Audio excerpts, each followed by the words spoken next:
Hi, welcome to our channel. మరొక వార్త viral అవుతుంది సోషల్ మీడియాలో. మన హైదరాబాద్ మేయర్ గద్వాల విజయలక్ష్మి గారు పార్టీ మారుతున్నారు, కాంగ్రెస్ పార్టీలకు జంప్ అవుతున్నారు అంటూ బీఆర్ఎస్ పార్టీ షాక్లో ఉంది. కేసీఆర్ కంగుతున్నారు, కేసీఆర్ తలనొప్పులు, కేటీఆర్కు తలనొప్పులు అంటూ రకరకాల హెడ్డింగ్లతోటి సోషల్ మీడియాలో వార్తలు చదువుతున్నాం.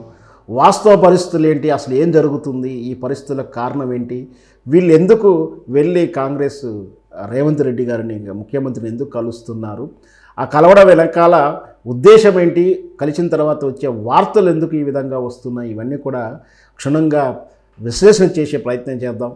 వాస్తవానికి ఇది కాంగ్రెస్ ప్రభుత్వ పాలన, గతంలో ఉన్నటువంటి బీఆర్ఎస్ పార్టీ పాలన తీరు కాదు. ఇక్కడ ఏంటంటే వాస్తవం ఏంటంటే, ఒక పార్టీ అధికారంలో ఉన్నప్పుడు ఆ పార్టీ ఎమ్మెల్యేలకు మాత్రమే నిధులు అందుతాయి, ఆ పార్టీ నియోజకవర్గాలకు మాత్రమే పథకాలు అందుతూ ఉంటాయి. కానీ బీఆర్ఎస్ పాలనలో ప్రతిపక్ష పార్టీలకు, రాజకీయ ఇతర పార్టీలకు కూడా అన్ని రకాల బెనిఫిట్స్ పొందినాయి. ఆ రోజు ఎక్కడ కూడా ఆనాటి ప్రతిపక్ష పార్టీ కార్యకర్తలు కానీ, ప్రతిపక్ష పార్టీ ప్రజాప్రతినిధులు కానీ ఆందోళనకు గురి కాలేదు. కానీ ఈరోజు మాత్రము రేవంత్ రెడ్డి నేతృత్వంలో కాంగ్రెస్ పార్టీ వచ్చిన తర్వాత ప్రతిపక్షంలో ఉన్నటువంటి ముఖ్యంగా బీఆర్ఎస్ పార్టీ ప్రజాప్రతినిధులు కొంత ఆందోళనకు గురవుతున్నారంటే అవుననే సమాధానం చెప్పొచ్చు. ఈ ఆందోళనకు రెండు రకాలైన కారణాలు కూడా మనం చెప్పాలి.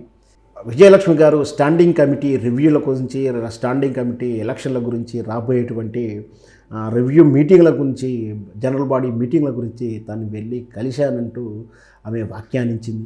వాస్తవానికి మరి అధికారంలో పార్టీ ఏదున్నా ముఖ్యమంత్రిగా ఉంది, ఒక ప్రజాప్రతినిధిగా ఉన్నప్పుడు ప్రజాప్రతినిధిని కలవాల్సిన బాధ్యత అందరికీ ఉంటుంది. ఆ విధంగా అర్థం చేసుకోవచ్చు. ఇంకొక కారణంగా చెప్తున్నారు, ఈ సదరు కలిసేటువంటి బీఆర్ఎస్ పార్టీ నాయకులు రకరకాలైనటువంటి కబ్జాలు చేసి ఉండి రకరకాల అవినీతికి పాల్పడి ఉన్నారు కాబట్టి ఆందోళనకు గురయ్యి వాళ్ళు వెళ్ళి రేవంత్ రెడ్డి మద్దతును కోరుకుంటూ పార్టీలో వెళ్ళడానికి సందిగ్ధతను తెలియజేస్తూ సిద్ధమవుతున్నారు అంటూ సంకేతాలు ఇవ్వడానికి వెళ్తున్నారని కూడా ఒక వాదన వస్తుంది.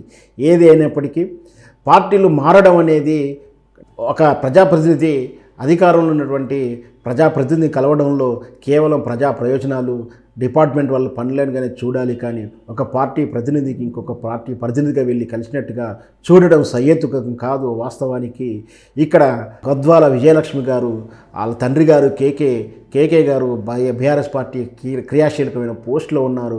అలాంటిది బీఆర్ఎస్ పార్టీలో ఇంత కీలక స్థానం ఇచ్చి కీలకంగా పోస్ట్ ఇచ్చినటువంటి కేకే గారు కూతురికి మేయర్ని చేసినటువంటి బీఆర్ఎస్ పార్టీకి అన్యాయం చేసి పార్టీ మారుతారా?